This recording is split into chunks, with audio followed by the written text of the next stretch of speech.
इसके लिए हम यूज करेंगे एक 4 चैनल रिले मॉड्यूल, एक ESP32, एक 525 वोल्ट 1000 UHF का कैपेसिटर, एक IR रिसीवर और एक 5 वोल्ट 2 एम्पियर का चार्जर। तो चलिए देखते हैं। ESP32 को प्रोग्राम करने के लिए हम यूज करेंगे Arduino IDE सॉफ्टवेयर को। तो इसको ओपन कर लेते हैं।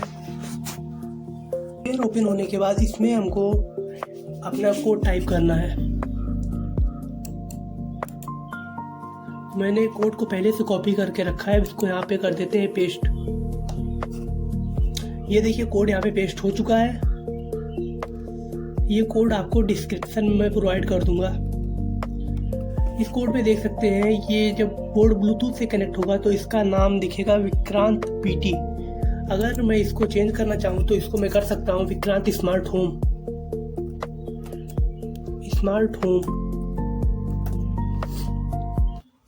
उसके बाद चलिए देखते हैं। देख सकते हैं इसमें जो हमारा वाईफाई सेटअप ओपन होगा, इसमें दिखेगा विक्रांत स्विच, जिसको हमने यहाँ पे मेंशन कर रखा है। और चलिए देखते हैं इसमें लाइब्रेरी कौन सी यूज कर रहे हैं हम। ये हो गया IR लर्निंग का सेक्शन।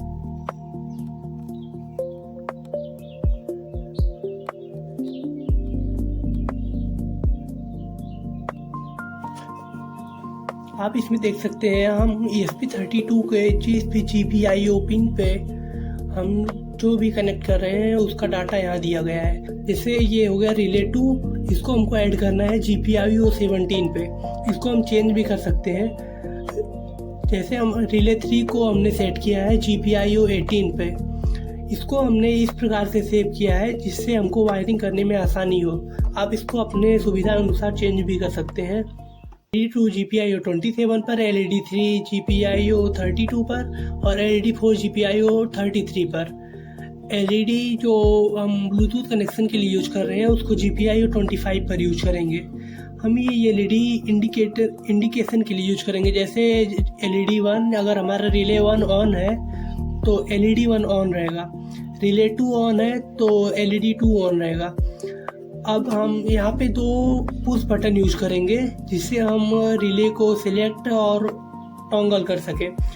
तो हम जैसे पहला सिलेक्ट करने के लिए जो बटन यूज कर रहे हैं उसको एक पॉइंट GPIO 4 पर रहेगा और अनदर पॉइंट ग्राउंड रहेगा।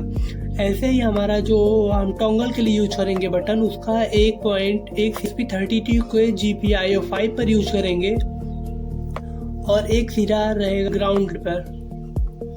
ऐसे ही हम IR सेंसर जो यूज कर रहे हैं उसका आउट वाला जो पिन रहेगा वो हमारे ESP32 के GPIO 23 वाले पॉइंट पर रहेगा। अब चलिए देखते हैं इसके लिए हम लाइब्रेरी कौन सी यूज करेंगे।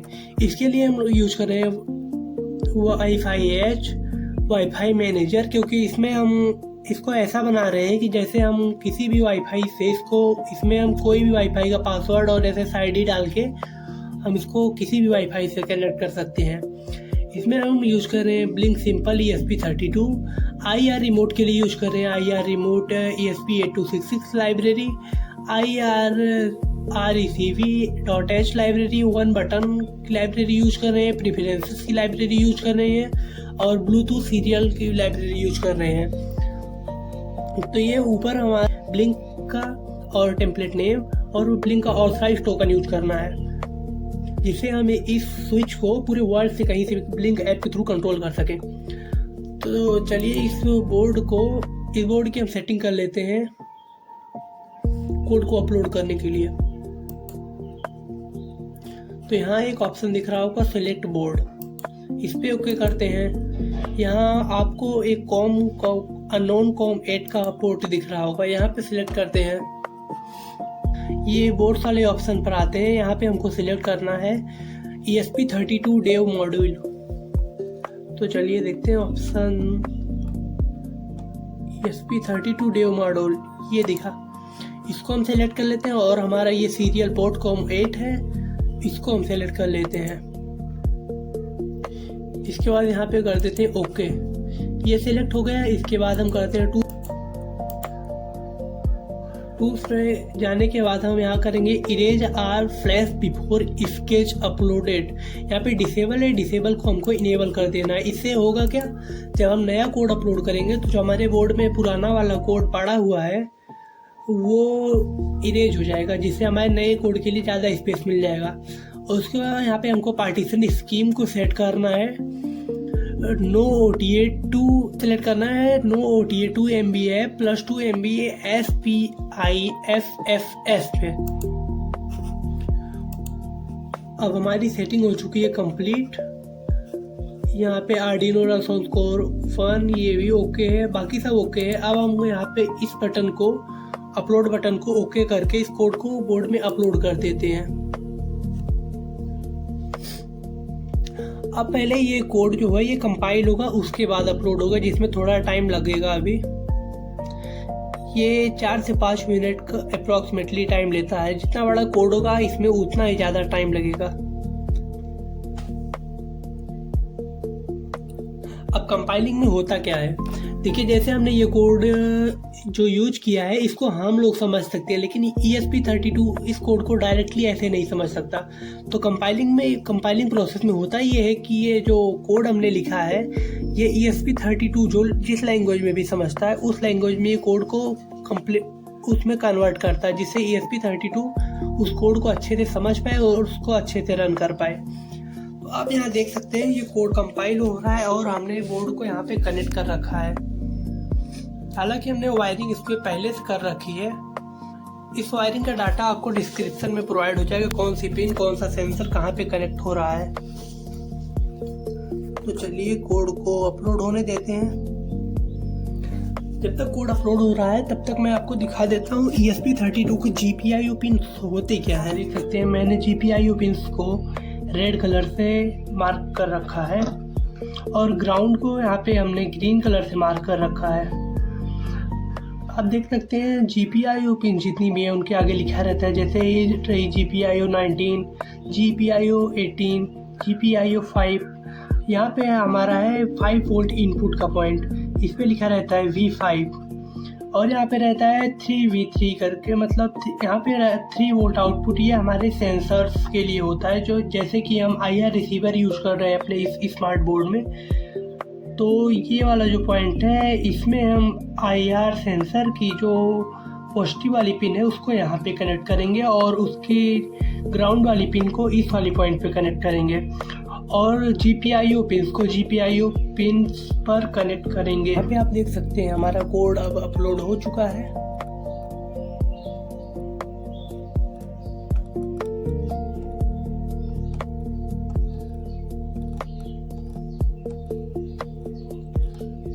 ये देखिए यहाँ पे 100% हमारा कोड अपलोड हो चुका है।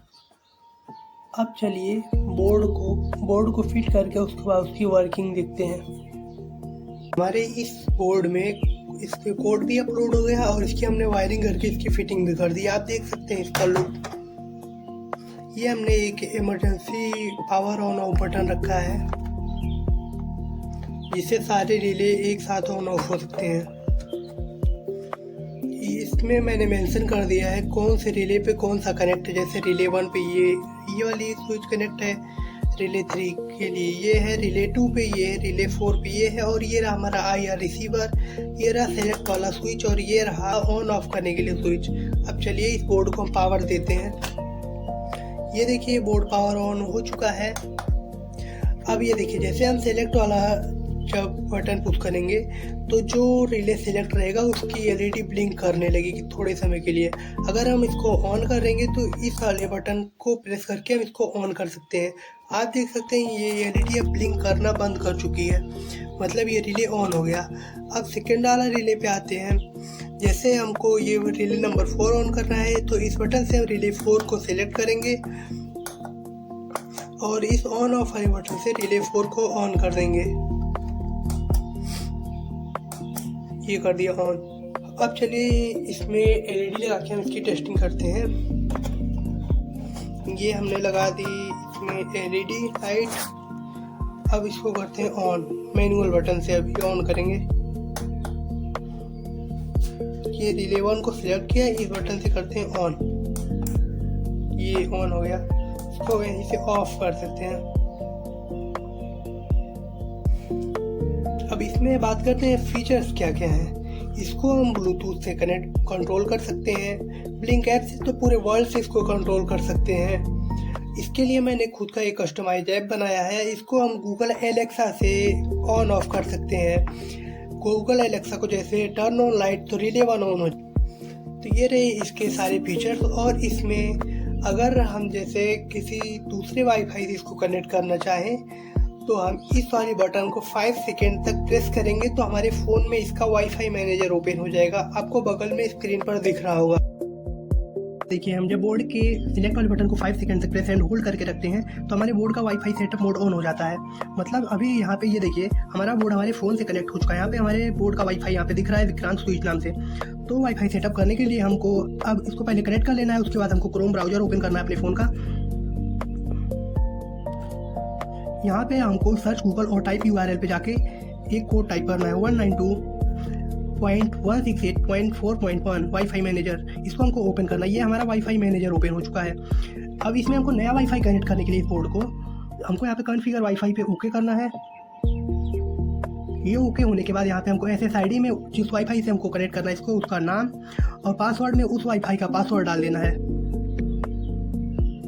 उसके बाद यहाँ पे हम सेव कर देंगे। सेव करने के बाद ये हमारे बोर्ड में नया वाईफाई सेव हो जाएगा। वाईफाई सेटअप हो जाने के बाद हम अपने फ़ोन में ब्लिंक ऐप ओपन करेंगे। अब हम अपने बोर्ड को ब्लिंक ऐप की सहायता से पूरे वर्ल्ड से कहीं से भी कंट्रोल कर सकते हैं।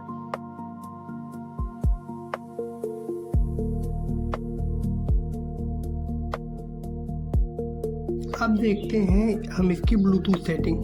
जैसे हमको अपने फ़ोन का ब्लूटूथ ऑन करना है, यहाँ पे हमारा डिवाइस शो हो जाएगा तुरंत ही, विक्रांत स्मार्ट होम BT, जो हमने कोड में एंटर किया था। यहाँ पे हमको डन पे ओके करना है, पेयर कर लेना है डिवाइस को। उसके बाद हमने इसको कंट्रोल करने के लिए अपना खुद का कस्टमाइज ऐप बना रखा है विक्रांत टेक नाम से। तो हमको यहाँ पे ओके करना है हमारे ऐप में। यहाँ पे हम इसको कनेक्ट कर लेते हैं विक्रांत स्मार्ट होम BT को। यहाँ पे ही हमारा बोर्ड हो चुका है कनेक्टेड। अब हम अपने बोर्ड को सेम इसी ऐप से ऑन रियल टाइम में ऑन ऑफ कर सकते हैं। बोर्ड का एक स्पेशल फीचर है, ये IR कोड को लर्न कर सकता है, मतलब उसको याद रख सकता है। जैसे हम इसको किसी भी रिमोट से कंट्रोल कर सकते हैं। जैसे हमको इस रिमोट से अगर इसको कंट्रोल करना है तो हमको इसका डाटा इसमें फीड करना होगा। हालांकि अभी मैं इसको इस वाले रिमोट से कंट्रोल करना चाहता हूँ, तो हम जो इसका टॉगल बटन है इसको हम 5 सेकेंड तक प्रेस एंड होल्ड करके रखेंगे। इस बटन को छोड़ते ही ये वाली फर्स्ट वाली LED फास्ट ब्लिंक करने लगी। मतलब अगर हमको इस वाली LED को रिमोट की फर्स्ट वाली बटन से ऑन करना है तो उसको 1 प्रेस करेंगे, 2 नंबर पे गया तो उसको रिमोट में 2 प्रेस करेंगे, 3 पे गया तो 3 प्रेस करेंगे, 4 पे गया 4 प्रेस करेंगे। अब पावर बटन प्रेस करेंगे। अब इसका डाटा इसमें फीड हो चुका है। अब ये देखिए, हम इस रिमोट से इसको ऑन ऑफ कर सकते हैं।